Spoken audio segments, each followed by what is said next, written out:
Good morning, everybody. This is Dr. Zulfa. Today we'll continue talking about the skill of discussion as an oral skill, not a written skill, because as I told you in the previous video, that discussion can be in spoken or oral or in written. So, but our focus in this course is about oral discussion. Okay, I say again, I remind you of starting a discussion. At the beginning of the term or of the discussion, use an icebreaker of greeting and introducing yourself. So greet people, of course, whenever you talk, wherever you are, you should greet people and introduce yourself if you don't know others or the others don't know you. Describe your interests and background so you can be known to the other side or to the other man or to the other group or to the other and so on. The partner should do the same in order to be known to each other. The two partners in the two groups or individuals should know each other, because this helps you to understand and to choose what to say to the other, and to understand what he means.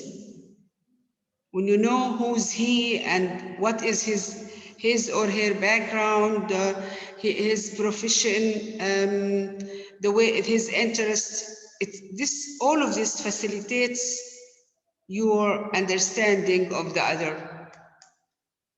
Okay. There are some skills that you have to possess in order to be successful in discussion.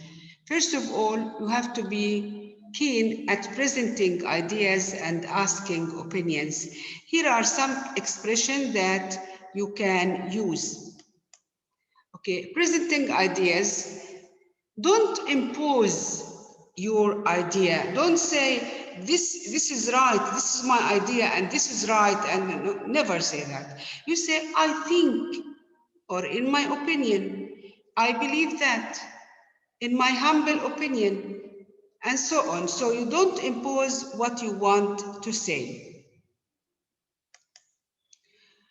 Asking opinion. When you ask others their opinion, or his or her opinion, also you have to use certain expressions to be gentle or polite or smart. So what do you think of? What's your opinion of? What's your position on?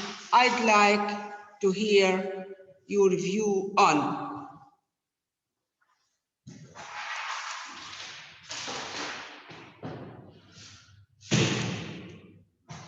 How to ask questions in a discussion.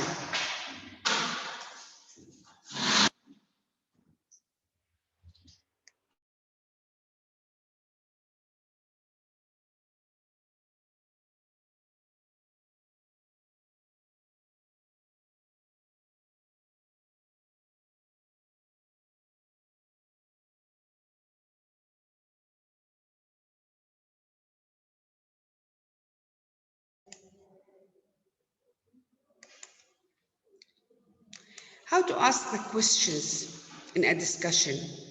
You should not ask, of course,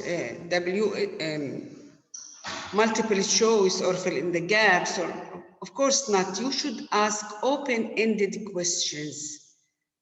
Strong, open-ended questions guide our thoughts, evoke our thoughts without expecting specific answers. Just ask your question, an open-ended question. The other will think about it and gives you the answer.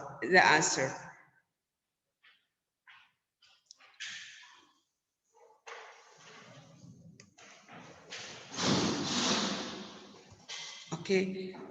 Question that is truly great is challenging and inspire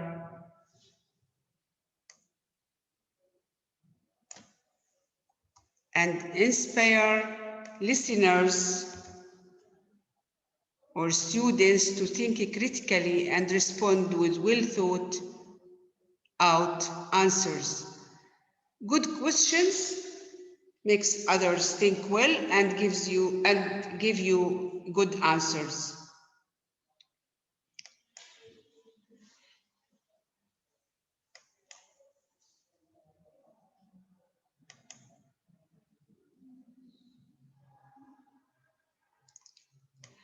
How do you express strong agreement when you agree on something? Strong agreement, you can say, I completely agree, or I completely agree with you. I am exactly of the same opinion. I am in total agreement. I could not agree more. Okay? So all these expressions are said to express also you express your agreement and show your politeness in talking to others. You can say, I agree, I think you are right, less agreement, not strongly. You don't introduce strong agreement, but you agree, okay? You say, I agree, I think you are right, I think I can accept that.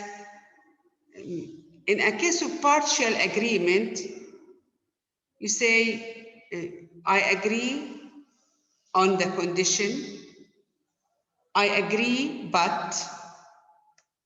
So you express that there is something that you don't accept.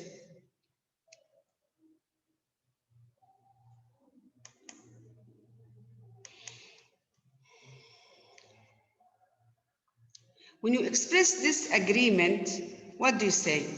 I totally disagree with you. I strongly oppose that. I disagree entirely. Okay, in neutral disagreement, you say, I cannot say that I share your view.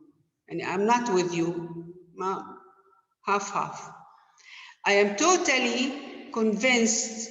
I am not totally convinced. You disagree, so you say, I'm not totally convinced by what you're saying.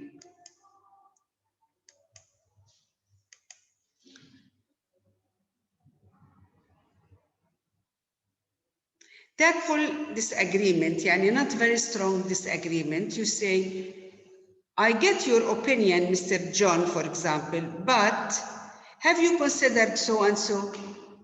Yani you disagree, but yani, you produce a piece of advice, maybe he or she changes opinion. Okay. To a certain extent, I agree with you, but, okay, you have to learn these expressions. You have to practice these expressions with your colleagues. Okay. Softening strong disagreement, you say, frankly, I disagree with you entirely. With all my respect, I completely disagree with you.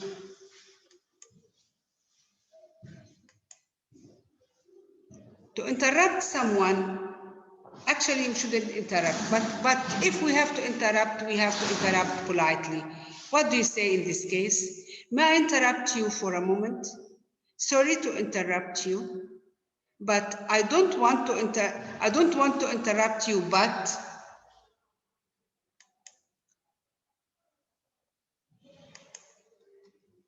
And if I could say, also asking someone not to interrupt, okay? If I could say a few words without being interrupted, with respect, let me continue my point, please.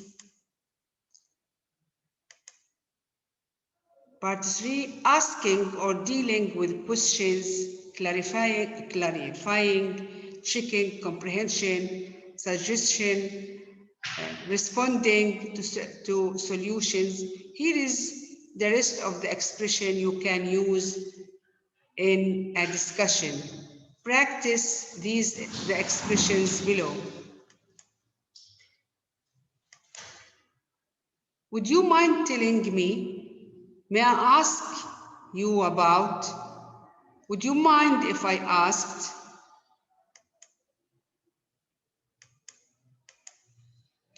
Responding to answers. Yes, I see. Thanks. Thank you. That's clear now. Or thanks.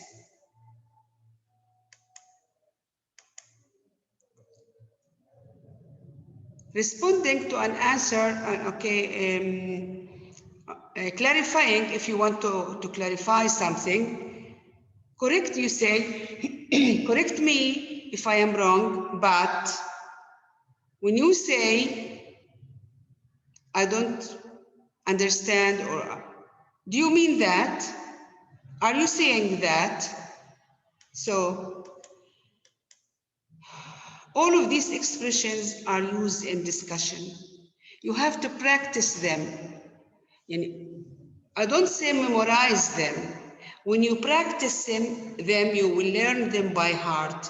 Put yourself in a situation with your colleague, with your brother, with your father, with anybody, and start practice them. Thank you very much.